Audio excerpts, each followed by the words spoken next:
गोपाल जी। राधे राधे महाराज जी, आपके चरणों में कोटि कोटि प्रणाम। महाराज जी, मेरा प्रश्न ये है कि हमें गुरु का चयन कैसे करना चाहिए और कब करना चाहिए? हमें पता ही नहीं कि हमारा गुरु कौन है। हमें पता ही नहीं। तो जिसको पता है उससे प्रार्थना करें। पता किसको है? भगवान को, क्योंकि वही गुरु है।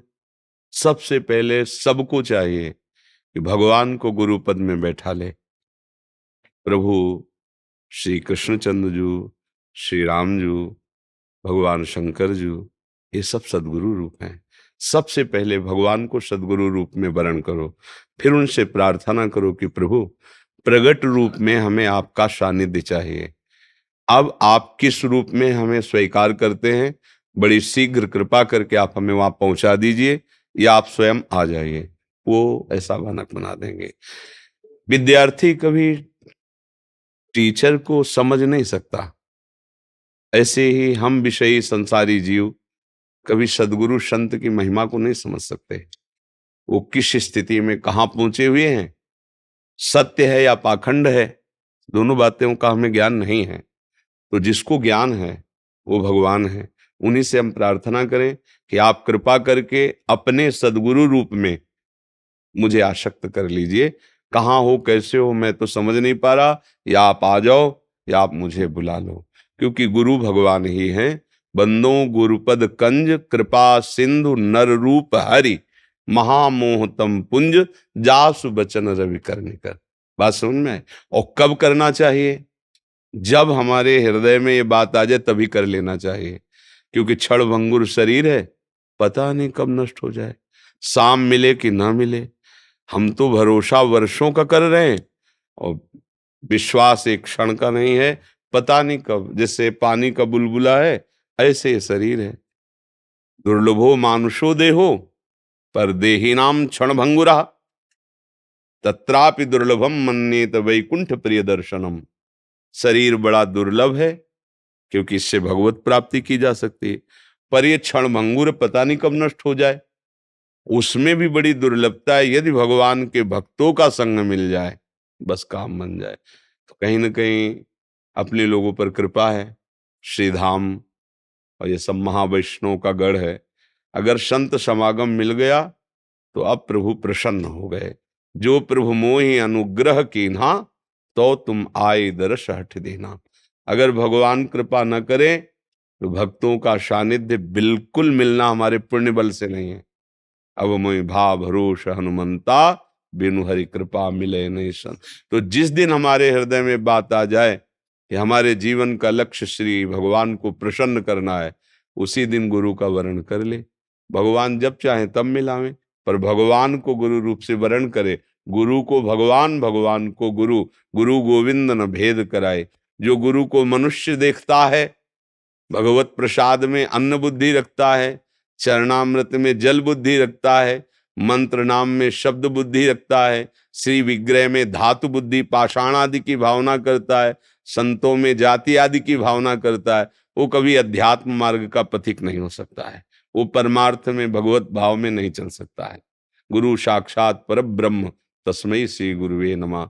हमारे परब्रह्म परमात्मा ही गुरु रूप से आकर मुझ जीव को अज्ञान रूपी दलदल से हटाकर शुद्ध ज्ञान, शुद्ध प्रेम प्रदान करते हैं। हरीश जी। राधे राधे। राधे राधे महाराज जी। महाराज जी, हमारा जन्म ब्रज में हुआ है और हम ब्रजवासी होकर भी भक्ति करने की कोशिश करते हैं, लेकिन हमारा मन भक्ति में नहीं लग पाता। महाराज जी, हम कैसे? इतनी बात अगर तुम्हारे हृदय में बैठी कि मैं ब्रजवासी हूं, ब्रजेंद्र नंदन के घर का हूं, मूल बात है तुम्हारे अंदर कि नहीं है? ये बात तुम देखो, इसमें बनावटीपन नहीं होता। ब्रजवासियों में बनावटी नहीं होता, उनको ठसक होती, ठाकुर हमारे घर का है, हमारे गांव का है ये बात कि नहीं है? फिर निश्चिंत हो जाओ, अगर है, नहीं है तो धोखा कर रहे हो अपने साथ। ये बात जब हृदय में ब्रजवासियों की महिमा है, किस बात की? मेरो कन्हैया। महिमा किस बात की? संत की महिमा किस बात में होती है? मेरे तो गिरधर गोपाल, दूसरो ना कोई, मेरे प्रभु। और वही ब्रजवासियों को जन्म से होती है। श्री कृष्ण, ये अपने तो घर के ना, गांव के हैं ना, ब्रज का मतलब अपने गांव के ठाकुर है ना, अपने घर के ना, हमारा ही तो कृष्ण है ना। ये बात अगर अंदर बैठी है, इसी बात से महिमा प्रकाशित होती है, प्रभु से अपनापन हो जाना। देखो, वेद स्तुतियों से भी प्रभु को जो प्रसन्नता नहीं हुई, गोपियों की गालियों से प्रसन्नता है। बड़े बड़े उपचार सेवा की सामग्रियों से भगवान को जो प्रसन्नता नहीं हुई। एक गोपी की बहू ने कहा कि 11 छबिया गोबर डाल, कंडा थापना है। अब वो गांव की ग्वारिन पढ़े लिखे तो थी नहीं, तो सोचा मैं भूल जाऊं, 11 छबिया अगर ना पढ़े तो सास डांट लगाएगी। दिखाई दिए नंदजू के लाला, लालजू, वो लालजू इधर आओ, कन्हैया इधर आओ, खड़ा किया, एक छबिया गोबर डाला, एक टिक्की लगा दी, पूरे मुख में 11 टिक्की लगाई, बोले 1 2 3 4 और 11, हाँ अब जा, हो गई, 11 छवियां पड़ गई। ब्रह्म को खड़ा किए। ये है यहाँ जो वैकुंठ धाम का स्वामी है, अनंत ब्रह्मांडों का महिमा में भगवान ईश्वर है, यहाँ ब्रजवासियों का खिलौना है वो। ये ठसक अंदर है तो फिर और कोई बात की जरूरत नहीं, इसी बात में मस्ती आ जाएगी। अगर ये बात नहीं तो फिर और तो सब फिर इसी बात के लाने के लिए साधना की जाती है। ब्रजवासियों में स्वाभाविक ये गर्व होता है, हमारे ठाकुर जी, हमारे घर के ठाकुर जी, हमारे प्रभु हैं। जो तुम चर्चा करते हो मेरे ही कृष्ण की तो कर रहे हो ना, मेरी ही राधा रानी की तो कर रहे हो, वो तो मेरे नगर की है, मेरे गांव की है, मेरे घर की है। बस ये ठसक आ जानी, यही संत जन ठसक धारण करते हैं। गोस्वामी जी कह रहे हैं कि ऐसा अभिमान कभी भूल करके ना जाए, ये सदैव ठसाठस भरा रहे। अस अभिमान जाय जनि भोरे, मैं सेवक रघुपति पति मोरे।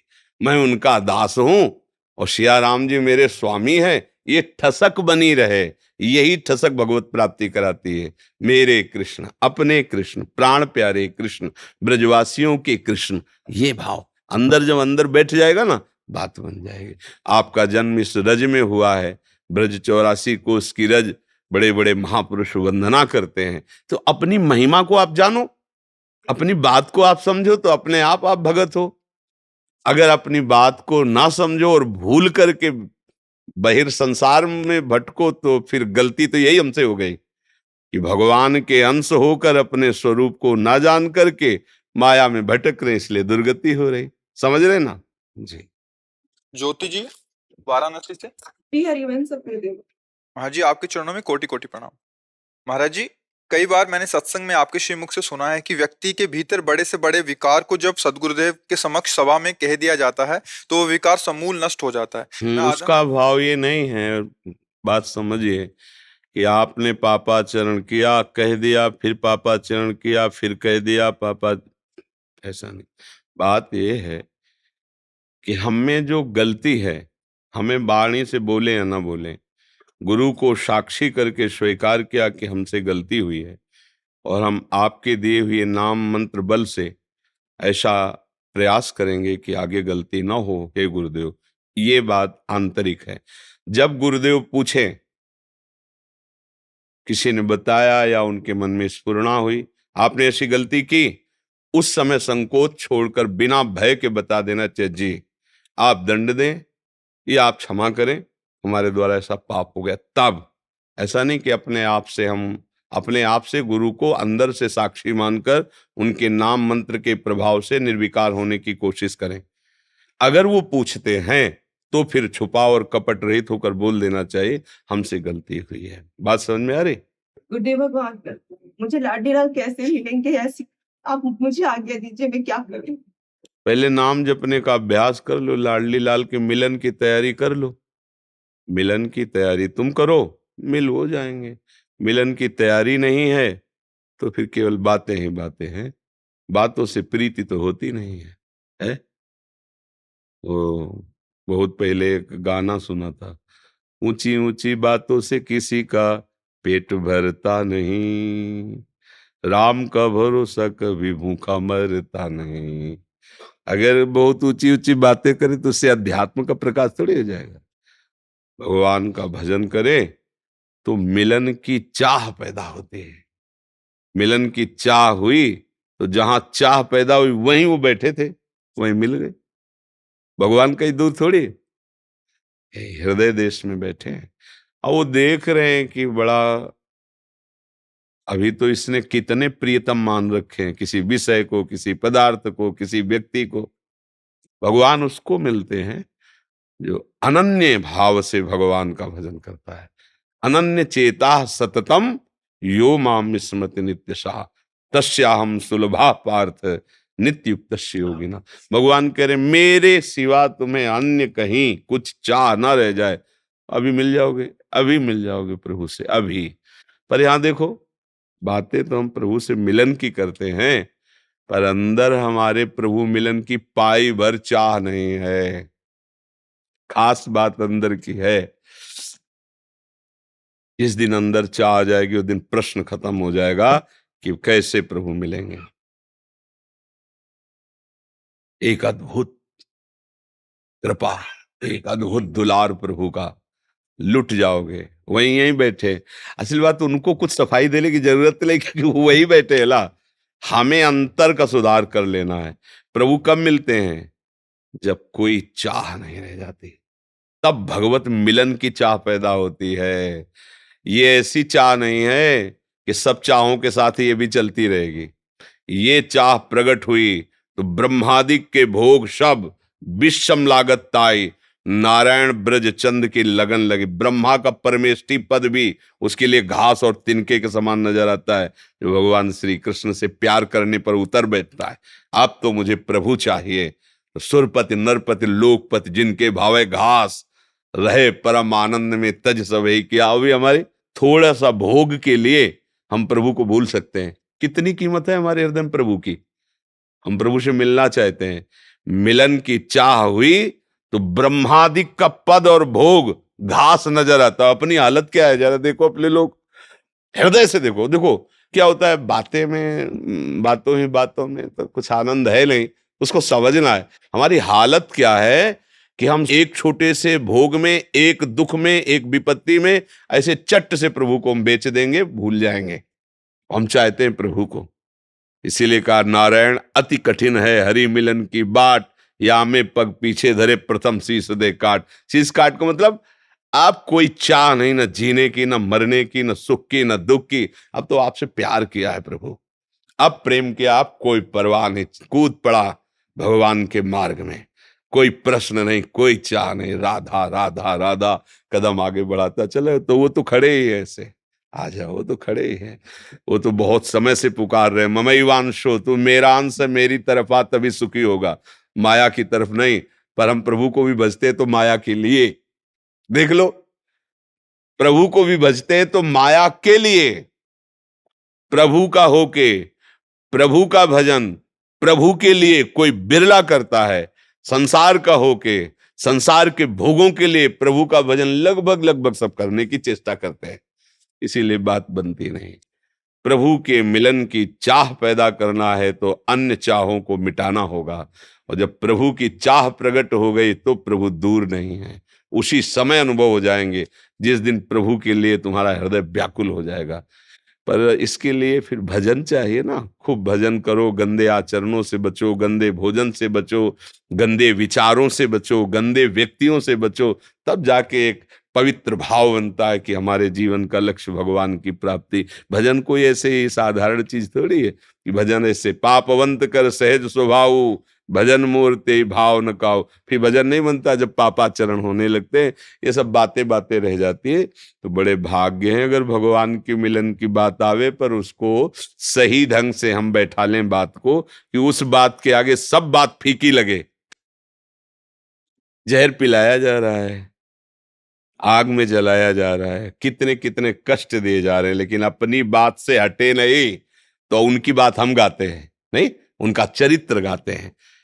अगर हमारे पास तो जरा सा भय आ जाए, जरा सा दुख आ जाए, तो भगवान को गाली देने लगे कि 4 महीने से तुम्हारी पूजा कर रहे, भजन कर रहे, ये कैसे हो गया। तो हम लोगों का भजन क्या है मतलब। दीप्ति जी दिल्ली से। राधा राधा श्री हरि।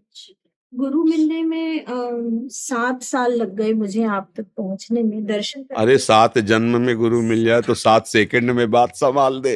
हमारी केवल श्रद्धा समर्पित हो जाए, उनकी हम बात मान ले।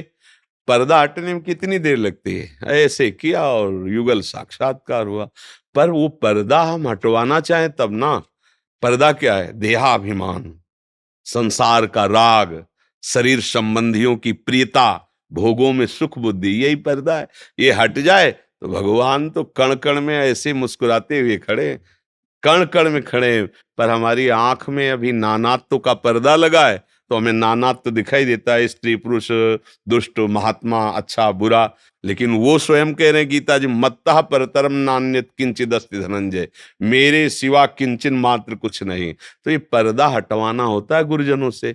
जो नाम दिया, जो मंत्र दिया, जो उपास, खूब भजन करो तो तुम्हारे नेत्र निर्मल हो जाएंगे, माया रहित। जहां माया रहित हुए तो जड़ चैतन्य कछु नहीं दिखत, जहां दिखत चित श्याम खड़े। जिधर देखो प्रिया प्रीतम मुस्कुरा रहे, वो मस्त हो जाता है। जीवन का परम लाभ है। खूब नाम जप करो। कुछ भक्तों ने आपके श्रीमुख से नाम चाहा है महर्षि। हाँ, हम तो राधा वल्लभ श्री हरिवंश राधा राधा जपते हैं। आपको जो गुरु जी ने दिया वो जपो, जो प्रिय लगे वो जपो, इसी से परम मंगल। भगवान के सब नाम महामहिमा में है। हाँ, खूब जिसमें रुचि हो खूब प्यार से नाम जप करो, अच्छे आचरण करो, गंदे आचरणों से बचो, तो मनुष्य जन्म का जो लाभ है वो मिल जाएगा, वो मिल जाएगा।